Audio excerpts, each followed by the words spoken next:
My Journey Transforming Dreams into Actions by Dr. APJ Abdul Kalam. The Boat, Part 2. The building of the boat was an important influence for me in another way. It brought Ahmad Jalaluddin into my life. He was much older than me, yet we struck up a friendship. He recognized the inherent desire within me to learn and question, and was always there to lend a patient ear and give words of advice. He could read and write English and spoke to me about scientists and inventions, literature and medicine. Walking with him in the streets of Rameswaram or by the seaside or by our boat as it took shape, my mind began to form ideas and ambitions. The boat business was a great success. My father employed some men to operate it, and groups of pilgrims would use the service to reach Dhanushkodi. There were days when I would slip in among the crowd and sit with the crew as they steered the boat to and from Rameswaram.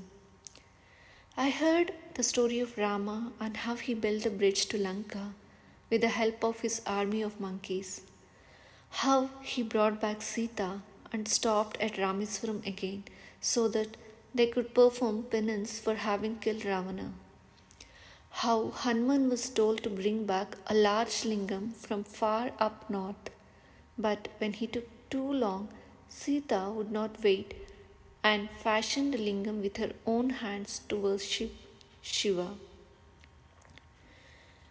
These stories and many others washed around me in different tongues and shapes as people from all over India used our ferry service. A little boy among so many was always welcome, and there would be someone or the other willing to talk to me, share the story of his life and his lessons for making the pilgrimage. And so the years went by.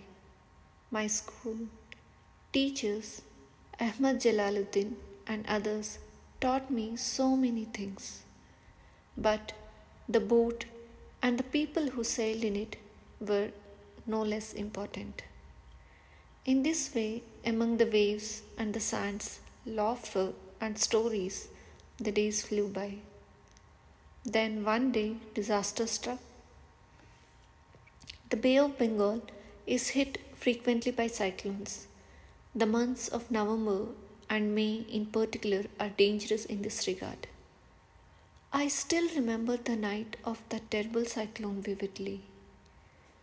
The wind had picked up speed for days till it became a howling gale. It screamed and whistled in our ears and pulled and hacked at the trees or anything that stood in its way. Soon torrential rain started. We had retreated into our houses much earlier. There was no electricity in those days, and the lamps barely managed to stay alive. In that flickering darkness, with the wind working itself into a frenzy, the sound of the rain lashing down outside, we huddled together and waited for the night to pass. My thoughts traveled again and again to the open seas. Was anyone trapped there? What was it like to be in the storm such as this without your mother's comforting presence close by? The next morning, after the storm died down, we saw the unbelievable destruction that had been wrought all around us. Trees, houses, plantations were uprooted and devastated.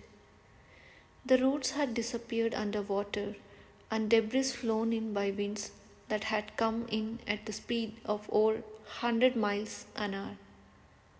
But the worst news of all was the one that hit us like a punch to the stomach.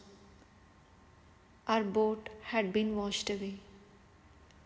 Now, when I think of that day, I realize that perhaps my father had known this would happen the night before while we waited for the storm to pass.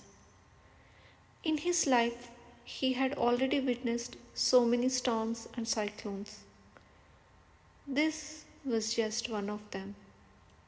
Yet, he had tried to calm us children down and had made sure we went to sleep without infecting us with his worries. In the light of the morning, seeing his drawn face and worries lining his eyes, I tried to gather my thoughts. In my mind, I mourned our lost ferry boat fiercely. It felt as though something I had made with my own hands had been gathered up and tossed away thoughtlessly. Yet, my father's stoicism is what saw us through this crisis too. In time, another boat came and the business resumed. Pilgrims and tourists returned. The temple and the mosque filled with worshippers, and the markets buzzled with men and women buying and selling once more. Cyclones and storms struck us again and again. I even learned to sleep through them. Many years later, in 1964, when I was no longer living in Rameswaram, a massive cyclone struck. This time, it carried away a part of the landmass of Dhanushkodi. A train that was on Pamban Bridge at the time was washed away with many pilgrims inside. It altered the geography of the area, and Dhanushkodi became a ghost town, never really recovering its former character. Even today, remnants of buildings stand there as monuments to the 1964 cyclone. My father lost his ferry boat once more in that storm. He had to rebuild his business yet again. I could not do much to help him practically, for I was far removed from the world.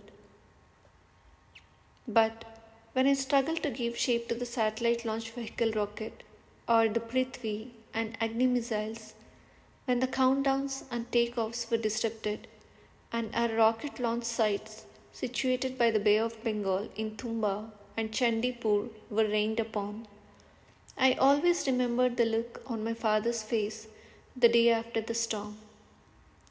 It was an acknowledgement of the power of nature, of knowing what it means to live by the sea and make your living from it, of knowing that there is a larger energy and force that can crush our ambitions and plans in the blink of an eye, and that the only way to survive is to face your troubles and rebuild your life.